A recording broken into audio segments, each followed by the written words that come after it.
Good evening, UK Crime Book Club. I'm here with Mark Richards, who I feel like I've been stalking this year. Good evening. Good evening. How are you? Well, I'm all right. What we really ought to do is play the outtakes from the 5 minutes that you and I have been speaking, shouldn't we? Because we've been having tremendous fun trying to get the lighting correct. And my son wandered into the room to try and help with that. And as he wandered out of the room, he pulled the door handle off. So this isn't so much a broadcast now, so much as a plea for release from prison, isn't it? A sort of ransom demand or something like that, you know. I've So never held anybody a prisoner before. You know, I'm trapped in this room now for the foreseeable future, you know. And just stuck with me. Apart from being taken prisoner, I'm absolutely fine. Thank you very much. Good. And looking forward to the next hour as well. Oh, that's good to hear. I've been looking forward to it for ages. So let's talk about Michael Brady. Let's tell everybody. Have you got books with you? I have got books with me, yes. So introduce them and tell everybody a little bit about the series. Okay, so let me go right from the beginning, because when lockdown started in March of last year, I immediately lost a couple of clients in my day job, which is a freelance copywriter. And having lost a couple of clients and having got time on my hands, what I found was that I'd absolutely run out of excuses and had no excuses at all not to write a novel. I spent the bulk of my working life in the financial services industry, but always with this little small voice sort of whispering in my ear, you want to be a writer, you want to be a writer. So when I did become a writer, am I allowed to talk to the people who've just commented? Am I allowed to say? Absolutely, yeah. I'm just trying to look who Facebook user is who said hello. And we've got the lovely Tony Millington. Tony Millington. So I don't know Tony, but good evening, Tony. As soon as you're the first person that I'm allowed to say good evening to. So lockdown happened, and I ran out of excuses not to write a novel. And the idea for Michael Brady really came from a question that I used to ask myself, which was, we've got 3 children. So we've got a boy, a girl, and Alex, our youngest son, but Eleanor, my daughter, who's 26 now. But as teenagers do, when she was 14, 15, she went through what teenage girls often go through, which is some difficult years. And our relationship, father-daughter, was a little bit strained for a couple of years. And I used to occasionally lie awake in bed at night, thinking to myself, if anything happens to my wife, how on earth will I cope with a teenage daughter? So in many ways, Michael Brady was born out of me looking to answer that question, because the first book, Salt in the Wounds, just lift it up there. So that Salt in the Wounds is you can tell how inexpert I am at this, can't you? I've got to do everything back to front. Salt in the Wounds was that book where I sought to answer the question. So when it starts, Michael Brady's 42. He has been a detective in Greater Manchester Police Force, risen to quite a high rank. His wife has been killed in a hit and run, which was meant for Brady. And he's effectively sat by her bedside for 6 months before taking the inevitable decision to turn the life support machine off. He decides that he wants to, his priority now is to be a good dad to Ashley, his teenage daughter. And so he goes back to Whitby, which is the town where he grew up, with the sole purpose not of going back into the police force. He thinks those days are behind him. Simply to be a good dad to his teenage daughter. And he goes back to Whitby, A, because it's where he grew up, and B, because he's got a sister there, and obviously Ash, having lost her mum, needs a female figure in her life, and that's why he goes back to Whitby. And then his best friend is murdered. Brady is drawn into the investigation, and the theme of the first book, if you like, is that Brady realizes that he can't really be a good dad to his daughter unless he's happy in what he's doing himself, and what Brady is really cut out to be is a policeman. And so the book ends with him back in having transferred from Greater Manchester to North Yorkshire Police, and all the books will be set in Whitby. Just for a bit of geographical background, I live in Scarborough, which is 20 miles down the coast. And so I thought I knew Whitby quite well. But of course, you never know a town all that well until you plan to murder somebody there. When you find you've actually got to do quite a lot of research. And that was something in the first book that I found that I really loved doing. So that was the first book. That was Salt in the Wounds, which was published in September of last year. Okay. And we're going to do a competition, aren't we, for a couple of signed copies of the new one, The Echo of Bones. Well, what I'd say is if somebody hasn't read my books before, and they would prefer a signed copy of Salt in the Wounds to get them started, then we can probably do that, can't we? Absolutely, whatever you want is absolutely fine. And it's essentially whatever the winners want. And as there's only 2 people tuned in at the moment, that they might well say, do the competition now, So Salt in the Wounds was book 1. Book 2 was The River Runs Deep, where I wanted to go slightly deeper, having established the characters. So in book 2, the wife of a farmer, her body floats down the River Esk and is pulled out of the River Esk. For anyone tuned in who knows Whitby, pulled out at Russup. And the central theme of that one was really how well do you really know the person that you live with, the person closest to you. And that was that one was based on the Witness Protection Program, without obviously giving any spoilers away for the book or anything like that. So that was The River Runs Deep, which came out in January of this year. And then I've just published on September the 25th, 26th, something like that, The Echo of Bones, which is the third one, which I haven't got a cover for, simply because I haven't produced the paperback yet. But that starts off with a girl with the remains being found on the North Yorkshire moors. Travel back in time 20 years to when 2 girls disappeared in Whitby within a month of each other. Brady has obviously got to go to one family and say, your daughter's been found. He's got to go to the other family and say, I'm really sorry, your daughter hasn't been found. We still don't know where she is. And that's one that is going to affect him, or does affect him, quite deeply, because of course one of the girls is the same age as his own daughter. And I mean, you've read them, Sam. I mean, he doesn't have Frankie with him much in the third book. She's on sabbatical looking after her mum. For those people that have not read the books, Frankie Thompson is the detective sergeant with whom female detective sergeant that is really Brady's sidekick, and that they have what I think is a pretty good relationship. I'd agree, yeah. Yeah, I really like Frankie as a character, and you've probably not met Ruby yet in the third book. Ruby's another character that I really like. But that's essentially to a long answer to a simple question: is how did Brady come about? Number one, lockdown happened, and I ran out of excuses not to write a novel. Number two, I wanted to answer for myself that key question: how would I have dealt with my daughter when she was going through her problem years? Then number three, as you get into it, you find you really enjoy writing these novels. I mean, I thought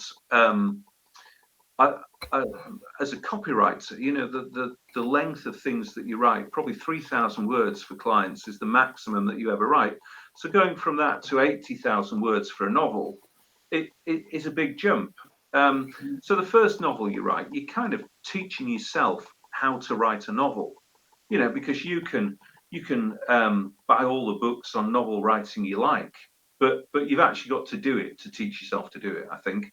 And then so how did you prepare for that? How did I prepare? Mm. Do you know what? I just got kind of stuck in and did it.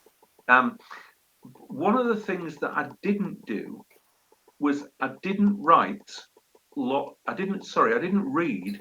lots of other detective novels, right? And that will seem a strange thing to do.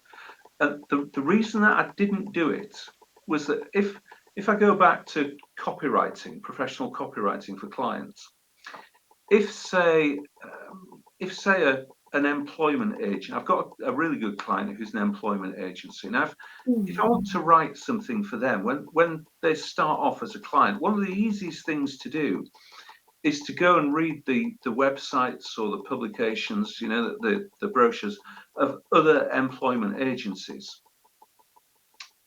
But if you do that, all you're going to do is produce a pale imitation. You're going to be replicating somebody else's work. You're going to be repeating somebody else's voice. Yeah. Well, what I wanted to do was develop my own voice. I'm very, very, I would say passionate. My wife would say boring, about reading e-scores and writing style and that sort of thing. So I wanted to develop my own style without being influenced by anybody else. I've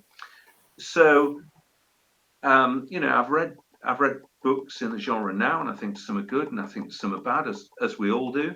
But I consciously didn't prepare by reading a lot.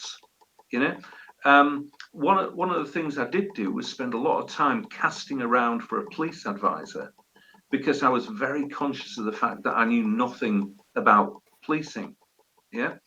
Apart from my collection of speeding tickets, probably I knew very little about how the law worked.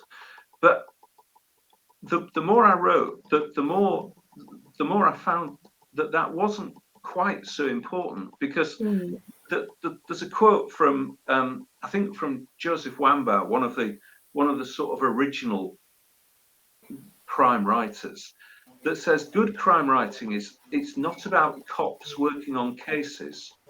It's about cases working on cops, and I absolutely believe that, So for example, Brady, Michael Brady, there's no way that he's going to be unaffected by the cases that he's working on.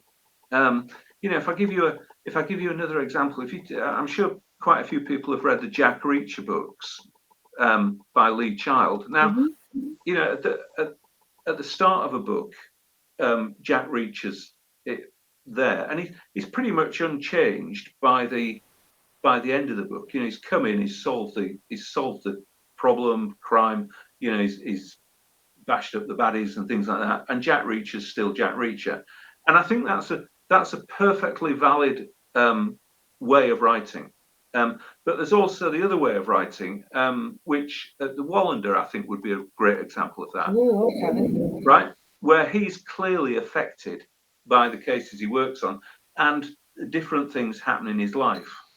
And so that's what's going to happen to Brady, And originally I thought, when I started writing, that I would write 6, and the series would finish when his daughter went off to university and his problem of being a good dad disappeared.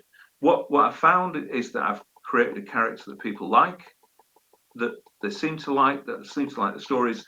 So that 6 has grown to 10. Good, I'm glad to hear it. And maybe more, I don't know. So the next one's going to be set in, this last one's set in January 2016 on a very cold, bleak North Yorkshire moors. The next one will be set in May of 2016. So that's it, really. That's the preparation was really to sort of walk upstairs to my eldest son's bedroom, because he was away at the time, and start writing. And sometimes I think you've just got to do that. You've just got to, you can plan and you can plot and you can plan forever. But you've just got to start, haven't you? Yeah. So people keep telling me. You've just got to start writing. We've got some comments, and I've managed to find the thread now, so I can tell you who everybody is. So Leslie Lloyd says hello. Now, I messaged Leslie back in, it was a while ago when you and myself were introduced, when you messaged me to ask about booking in for an interview and just to introduce yourself. And that was a few months back. And I messaged Leslie and said, I picked up Salt in the Wounds, and I hadn't intended to read because I didn't have time to read anything else. My schedule for the reading it's quite strict, just to make sure that I've read everything in time, and I didn't put it down. So that was the whole Saturday. I just sat and read it. Is that you or Leslie? Me. That's so you. I messaged Leslie to say, we've had a conversation on Facebook at some point to say, this book's fantastic, you need to read this. So she's come to say hello. Right. Well, Leslie, hi. And I think I saw your comment that said you'd like the first one if you're lucky enough to win. Well, that's no problem at all, and whoever does win, if you just want to message me on Facebook afterwards with your address and any dedication that you'd like writing in it, that's absolutely no problem at all. And I'll get them in the post, this week. So that's absolutely fine. But you sit upstairs in the bedroom and you write it, and you don't get much feedback, and I'm a big believer that feedback from your friends and family is not much use at all. You've got to. It is if you ask Leslie. Leslie's very honest. She is. We've become quite good friends because of this honesty. Right. If you ask Leslie, he's going to tell you, and you are good. Going to one of the things I would quite like is I've got a reader group on Facebook where people give me feedback and things like that. But I would like to add a few what are loosely called beta readers, and I don't really like that term, because people that what I do is I work with my readers as I'm writing the book, and they get the book in sort of 5 or 6 installments. What do you think of this character? Are Brady's motivations believable here? One question that so if anybody wants to help out in that way, and what you get for doing it is you get a signed copy of the paperback when it comes out. Just message me, and I'd be really delighted to work with you. I really would. And a question I always ask is, my wife's disturbingly honest, which is probably the function. I've read the mentions of her in your book. Yeah, she's disturbingly honest. She's the ideas woman. And she will say to me, and I think you need someone to say this to you, that a woman would not say that. Very often, I think I understand. I don't know, I better not go down that route. But Beverly, my wife, will say to me, a woman would simply not say that. A woman would not react in that way. And I think you do need that saying to you, because however much you think you understand, sometimes you don't. And it's important to me that the motivations of the characters are believable and accurate, and that they carry people along with them. And that's why I've been, talk about Ruby. That's why I've been so pleased with Ruby in this third book, because she came to me as a character. She came to me as a character where I had really very little idea, and she just sort of arrived fully formed as I started to write. What do we do? What do we do about the questions that are popping up? Do you want me to? Don't worry, I will go through them. So let's have a look who we've got. Sandra says hello. So go on. What's the question from Sandra that you spotted? Okay, so Sandra says, and I'll come back to the Facebook one, as the Facebook user one as well. Yeah, and I'll tell you who that is. If I don't answer any in the hour, if you just want to message me with your question, I promise I will answer it. What does my daughter think about my books? Okay, so my daughter's 26 now. She writes herself, although not in this genre. She writes post-apocalyptic books. So yeah, we're mutually supportive, and I'm immensely proud of my daughter's work ethic and the ability that by when she was 14 or 15, she'd go up to her room and she'd write her English essay, and she'd be down in 15 minutes, and I'd say, go back, you can't possibly have finished it. And she had, and she wrote huge amounts. So she was always going to write.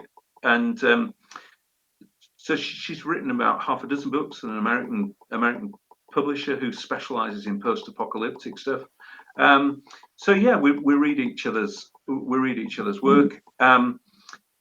To answer your question, Sandra, specifically, when I've had doubts about how Ash, the daughter, would react to her father, then I've run them past Eleanor and say, are you okay with this? Does this seem realistic to you? Because she's an intelligent girl. She knows what's what with writing. She's a really good critic, and she's not afraid to say that this is wrong, as your children always are. I mean, an interesting point about Salt in the Wounds was that Alex, my youngest son, read an early part of it, and he said something to me that he didn't really see the crime through the killer's eyes, which I thought was a really interesting point. And if you've read Salt in the Wounds, you'll know there's a scene where Brady goes inside the mind of the killer, and he traces the routes that the killer took so that he could walks up and down the street. It walks up and down, and I thought that was really good. And I'm a big believer in doing your research. I really am, and I enjoy doing the research. And that little walk up the street to the pub, down the steps, down another set of steps onto the beach, run along the beach and up the alley.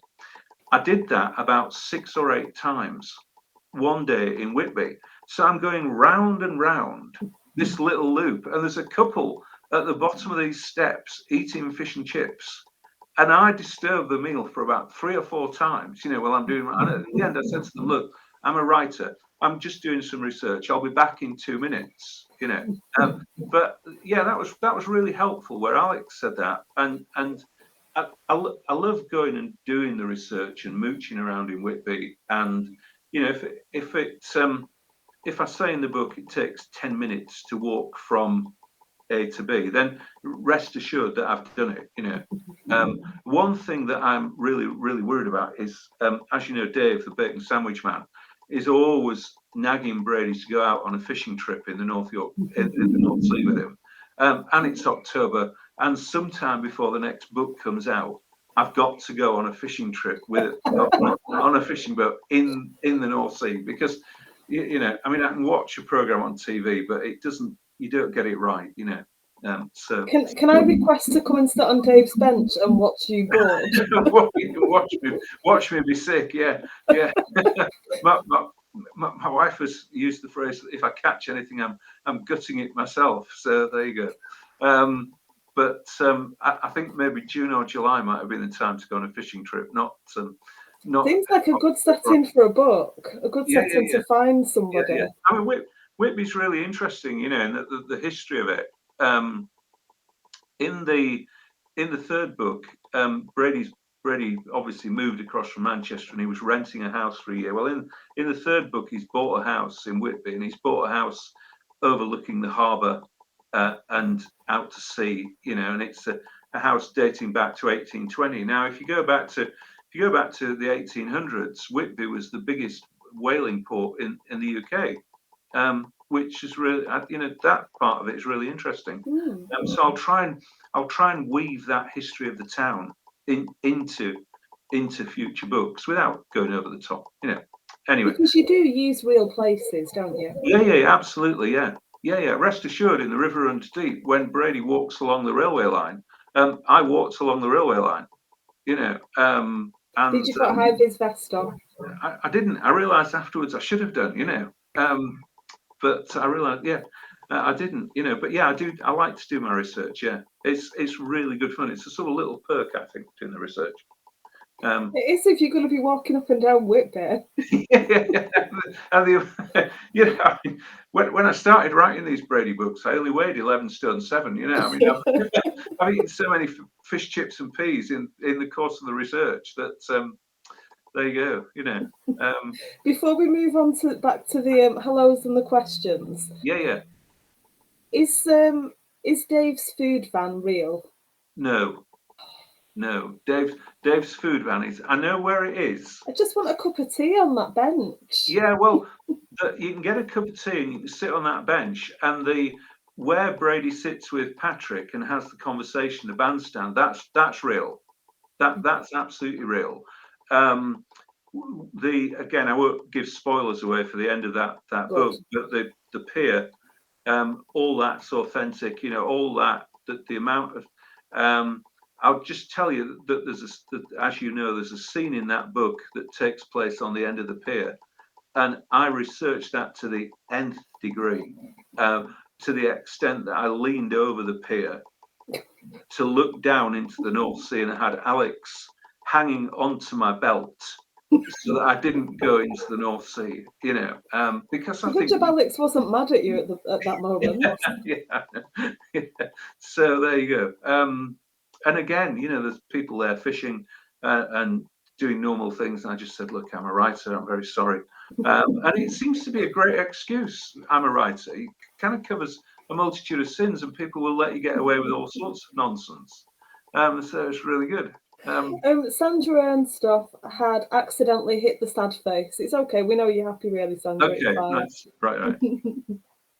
Laura Hamilton says hello, and thank you to Lucy Sampson, who has tagged us and pinned us to the top of the group, so it's easy for people to find us. Okay, brilliant. Okay. So Facebook user is Jack Probin. Okay, is that the question about? I love your book covers covers? and titles. Do you design them yourself, and how do you come up with them, or do you find your copywriting experience helps with them? Okay, Hi, Jack. Let me just take that sort of in reverse order. Yeah. Yes, I think the copywriting experience does help. It's always much harder to tell a story in 6 words than it is in 600. You've got to be sharp, and you've got to be tight. Salt in the Wounds was a title that took a long time to come. The River Runs Deep is. Where did that come from? I wanted something that kind of hinted at a deeper story, and I was using the river-esque. And it really works. And the River Runs Deep came. The Echo of Bones was just one of those fortuitous things that came really quickly, really quickly. And what I wanted there was the suggestion. The bones had been found, but the bones were 20 years old, and the sort of echoes over the years, the implications for the families concerned. That's what I was trying to get at with that one. And so essentially, Jack, the answer to your question is, where do they come from? Well, they come from me, and then I do a check on Amazon to make sure that there aren't any other books or too many other books with a similar title. And then I sort of run it past a few people, and I'll live with it for a couple of days. But generally, and I want sort of 3 or 4 words in the title. Salt in the Wounds, The River Runs Deep, Echo Bones. They've all been 4 words so far. Maybe I'm heading towards that. For the 2 novellas, Crossing the White Line came because there was a ex-footballer in that one. The other one, the first novella, The Scars Don't Show, that was a remark that somebody made to Brady in the book, that the scars of doing the job won't show, but they will be there internally. So basically, that's where they come from. The covers, I use I've used different cover designers for the 3 full-length books. Until I've really hit on one that I like. Now, the current designer that I'm working with, I really like to work with people that are local to me. I'm in Scarborough, she's in Alaska, so that works really, really well. But she's really good. So she's American designer, lives in Alaska. Her husband works for the Coast Guard in Alaska, and basically that works well. So the essentially what we do is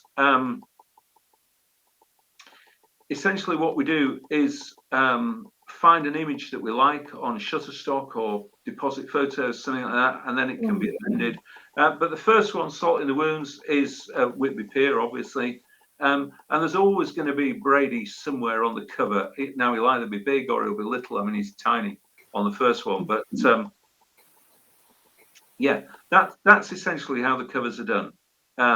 And sometimes you see an image and you think it's ideal. I mean, I've got an image. We've got a cover lined up for the third novella, which you just saw the image and you said straight away that's absolutely ideal. You know, the fourth one, I kind of, for the fourth full length book, I'm thinking of Murdering a Politician, which is probably a pretty popular decision at the moment. So don't want to get into trouble. Yeah, for sure. I've got a rough title in mind for that, but I'm not immediately happy with it. So, but I will try and work on that over the next sort of 4 or 5 weeks, something like that. Tony has asked, will you be including Spanish City at Whitby, made famous by Dire Straits? The lyrics are in a pathway close by from Tunnel of Love. Right, you've got to be very careful with song lyrics, Tony, because they're copyright. So song titles are not copyright, but song lyrics are copyright. So you've got to be very careful about that. You can't quote too much without permission. But I do like to include as much of Whitby and the surrounding area as I can. One of the things that I really find attractive is the idea of the smugglers' tunnels at Robin Hood's Bay. Yeah.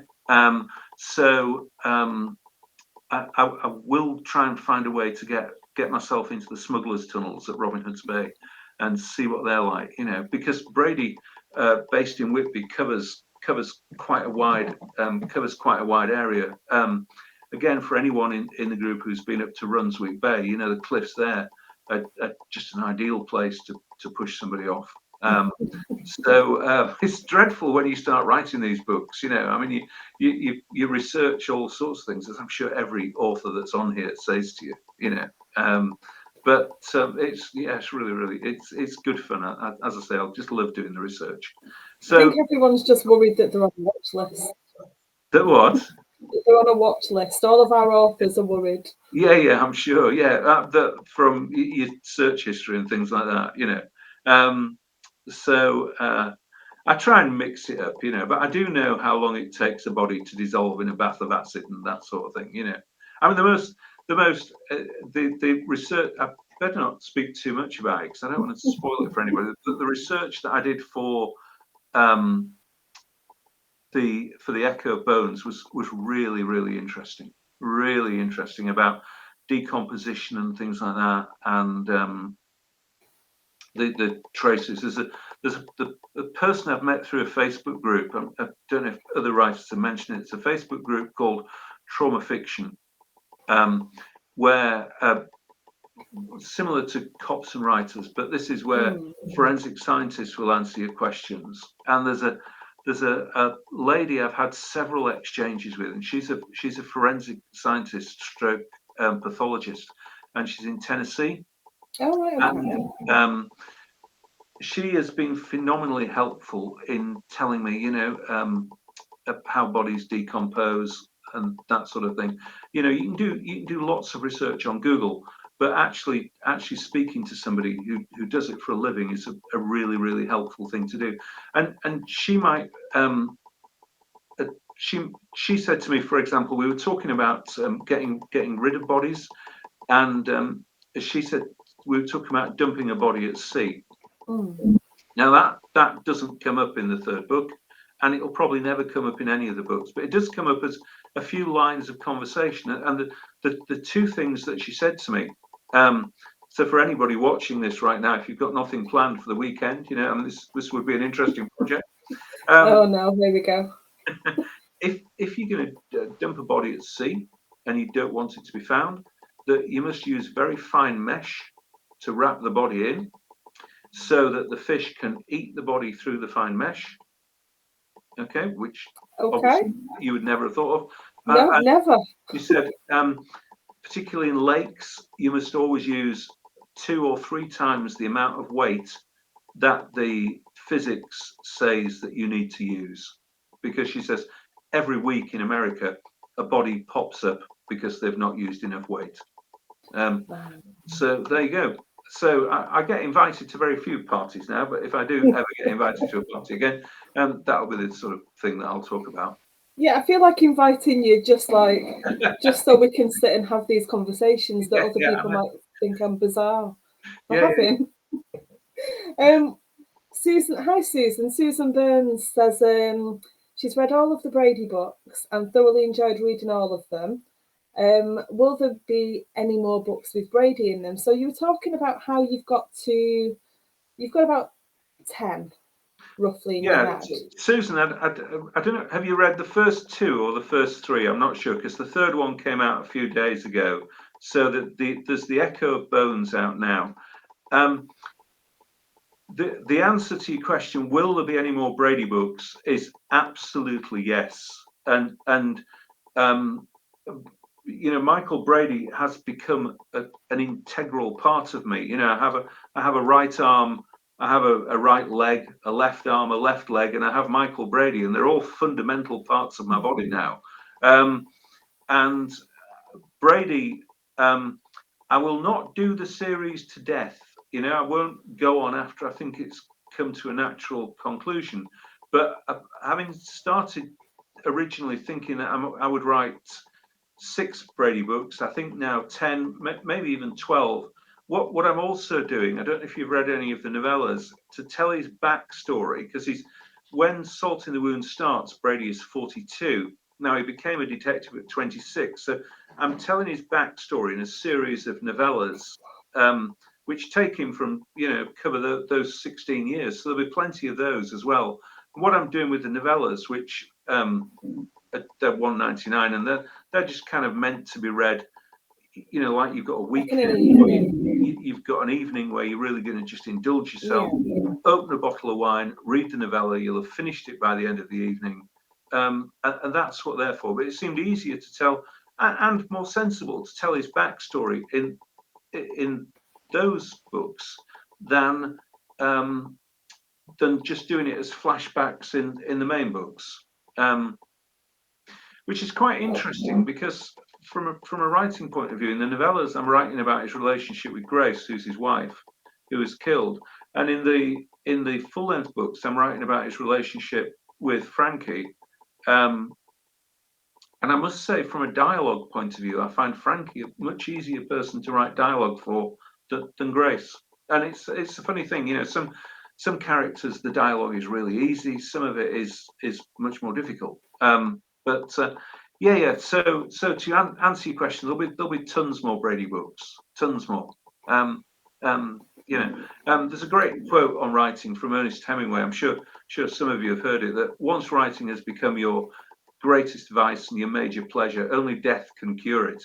So, you know, essentially, I'm just going to sit here writing Brady books until they carry me out, really, I think. So you've talked about how there are similarities between, you know, Brady and yourself, and how you lay in bed awake thinking the what ifs. Mm-hmm. Do you think that any of your characters are based on anybody else? For example, you were talking about Eleanor, your daughter, and saying that you spoke to her about Ash, and, you know, would this, Brady's daughter, for anybody who doesn't know, you know, would this happen? Would this be how it would be said? Is Eleanor in, you know, Ash's character at all? Okay, so yes, Eleanor is in Ash's character, and I think you can't help but do that. You know, Brady is to some extent me. Not completely, but if Brady says, for example, that his bacon sandwiches, the bacon must be crispy, it must be fresh bread from the baker, it must be plum tomatoes, you can rest assured that that is That's how you. I like my bacon Yeah, sandwich. Yeah. Brady is an advocate of having peas with his fish and chips. Rest assured. absolutely. That advocate. Okay. There's a character in the second book who's called Susanna Harrell, who's a psychologist. Okay. Yeah. Now, my wife by trade is a clinical psychologist. Okay. So I guess you would say that Susanna is based on my wife to some extent. My wife's a psychologist. She actually doesn't like me. She just married me as a sort of long-term case study because she thought it would be quite interesting. For certain, the character that's most accurately based on a real life character is Archie the dog. Okay, because we had a Springer Spaniel, Pepper, who she sadly died about 15 months ago. But Archie, Brady's dog, is Pepper brought back to life. I 100. love that. Okay, so Archie's love of sausages, absolutely, that is my dog. Was my dog, but she was brilliant. She had a wonderful life, but as family pets do, she got to 13 and time took its toll. Other characters tend to be amalgams of people that we've all met in our lives. So Brady's boss, Kershaw, most people have had a boss like Kershaw who's prepared to take all the credit when things go well and to take none of the blame when things go badly. Brady's sister, she's a fairly made up character. Dave, the bacon sandwich man, is he's a sort of made up character, although he is to some extent based on a guy. Alex and I did part of the Pennine Way. Yeah, you need to tell us about those books as well in a minute, so everybody knows. How my writing started. So Dave is just in many ways based on is based on the guy who served us coffee one day on Hadrian's Wall, and he was very Geordie and very down to earth, and he's sort of stuck with me. And some people do. Ruby in the third book is very lightly based on a girlfriend I had years and years and years and years ago. You're a brave man admitting this. But she more than any other character has sort of arrived fully formed. Jimmy Gorse was a product of research. Okay. Okay. Mario Vrukic was a product of research. Mario Vrukic is based on a real person. And some of the things that Vrukic has done, the real person did them all. And in fact, I had to tone down the real person and the crimes that in the Bosnian Civil War because I didn't think they were believable. So I toned them down slightly. But he's based on a real person. And Susan said she's read all three: Salt in the Wounds, The River Runs Deep, and The Echo of Bones. And did you enjoy The Echo of Bones? Because I've had very little feedback on that so far. I'm sure she'll give us an answer in a minute. So if you did, please say so, because as writers are insecure, pathetic creatures, and we do like feedback. So we were talking earlier on about how, and I've got another question actually that I'm going to go for. We're talking about Michael Brady and you being similar. Autopsies, he's not a fan of. Not that anybody is supposed to be a fan of autopsies. Right. Okay, I am notoriously squeamish. Okay, if anything comes on TV and I'm watching it with my wife, I will. I can't watch anything like that. So Brady's not a fan of autopsies, and I think speaking to serving and retired police officers as I do now, several of them are not fans of autopsies at all. You know, I had a some people watching will be aware of Graham Bartlett, who works as police advisor. Absolutely, yeah. Yeah, and Graham, I like working with Graham, you know, because he's good in that he understands. He'll give you the correct police advice, but he also understands that it's a novel that you're writing, and therefore the story takes precedence over everything else. Yeah. So that's really good. But Graham said something to me. I mean, obviously he said it, and I won't betray the confidence or anything like that. But he said there was one particular crime that always disturbed him, and I think that's going back to what I was saying about cases working on cops. Yeah. It would be absolutely unrealistic if you didn't have a situation where police officers didn't like particular crimes.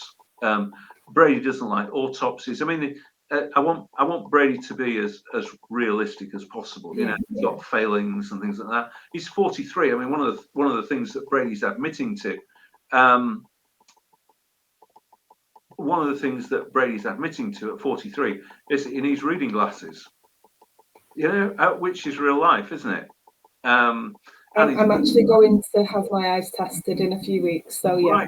Right. You know, and his daughter, approaching the same age. You know, his daughter teases him about going grey, and you know, only a matter of time before he needs incontinence pants and things like that. You know, which is exactly what my daughter used to say to me. You know, so there you go. You know, that's real life, I think. Susan loved Echo of Bones. Only finished it today. Had twists and turns she never saw coming. Brilliant. I'm assuming that's from Susan because I can't. Yeah, it was. Couldn't get it to refresh then at all. Really appreciate that. That's great. So, what have you learned from writing the first one and just throwing the kitchen sink at it? You know, throwing everything that you had into it. What stuck with you that helped moving forwards? Okay, when I started writing the first one, you know, there's this debate between what loosely termed plotting and pantsing. Yeah, so you plot everything out, or you fly by the seat of your pants. I was a person who thought that I would be a plotter 100%, that I would plot everything out before I wrote the book. Yeah. So, and in many ways, that's what stopped me writing a novel to begin with, because I couldn't. I thought I wasn't any good at plotting, and I didn't have the ability to plot the full book. What I've discovered, not just in book 1 and book 2 and book 3, is that I don't really know a character. You know, I come back, and Ruby's the great example of this, but Marko Vrukic as well. You know, I don't really know a character until I start writing about them and allow them to speak to me. And that sounds a little glib, but it's just the way it happens. I mean, I'm certainly. You know, I can picture the scene in my mind. I can hear the characters speaking, and I make no apology at all for saying that. I often the lines of dialogue, I often say them out loud. You know, which may well be why my wife is thinking that an office at the bottom of the garden would be a good idea. So, what the principal lesson that I learned was that to trust the characters to speak to me. Okay, so rather than plotting or pantsing, and I don't like that last word, but you know what I mean. Rather than fully plotting it, what I would say my approach is now is that I've got some signposts that I can see on the way. You know, I can see where I want to get to. Yeah. And I can see a few signposts along the way. I'm not entirely sure how to get from A to B or B to C or C to D. I can define it, and I'll get there, and that works for me. So it's a bit like setting off on a journey. You know, I'm going from Scarborough. I'm going from Scarborough to Devon. You know, I know I've got to go past Sheffield at some point. I know I've got to go past Birmingham at some point. You know, I know that if I see a sign for Guildford, I've probably gone wrong, and that's the basis of it. So that's the first thing that I learned, and I've got a skeleton approach now that works pretty well for me. The other thing I learned was that there's all sorts of software out there. People will have talked about Scrivener and all that sort of thing. I use Word, and I use nothing but Word. Okay, I do everything in Word. I keep a timeline in Excel so that I know what happened on what particular day, because I think that's important. The other thing is that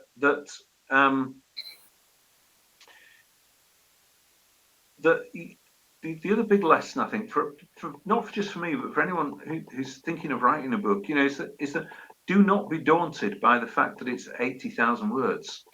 Just get started, and the word count soon mounts up. I'm not one of these writers who will say I can do 10,000 words a day. I can't. 3,000 words for me would be pretty good. And then I would edit that, and then edit it again. I'm fairly ruthless about editing, but it's a great truism that you cannot edit a blank page. So I do believe that you should get started. I'm not a person that believes in writer's block. I think if you've got the writing to do, you've just got to get on and do it. It's a job, and that's what you do for a living. So get on and do it. I don't really believe in inspiration. Sometimes you have a spell where you're writing really well, and it's just lovely. Some of the conversations in the third book between Ruby and Brady, that they just flowed. They were lovely to write. Some of them really, really difficult, and you go over them and you rewrite them. I do believe that it's it's work, but it's enjoyable work, and but writing is hard at times, and sometimes it doesn't go that easily, and sometimes it does. But it's consistent effort, and you get to the end of the book, and I'm pretty pleased with the Echo Bones, which effectively took me about 3 months to write, edit, publish, and I'm pleased with that. 3 months, wow. I do sort of feel slightly guilty that I've stayed up in my room and writing. I'm sure other authors have said this to you. Writing is a selfish thing to do. In that you've got, your wife will say to you, do you want to watch Vigil on TV with me? And you will say, I do, but I've got a deadline, and I've got to go and write. And it's being married to a writer or living with a writer is not an easy thing to do. I wouldn't think, particularly as you have a huge trough in the middle of the book where you think you're never going to get it finished on time, that it's absolute rubbish, that nobody will want to buy it, so we're moody, we're insecure, we're selfish, but apart from that, we do know how to dissolve a body and that sort of thing, so maybe I don't know, it has its compensations. Yes, so maybe people should keep their harsh opinions to themselves, or they might find themselves part of the research. We have only got 5 minutes left, Mark. Have we? It's absolutely flown. Right. I want to know, for you, what have been the most memorable moments for you so far since you became an author? So you've obviously written for a long time, but so based on the books.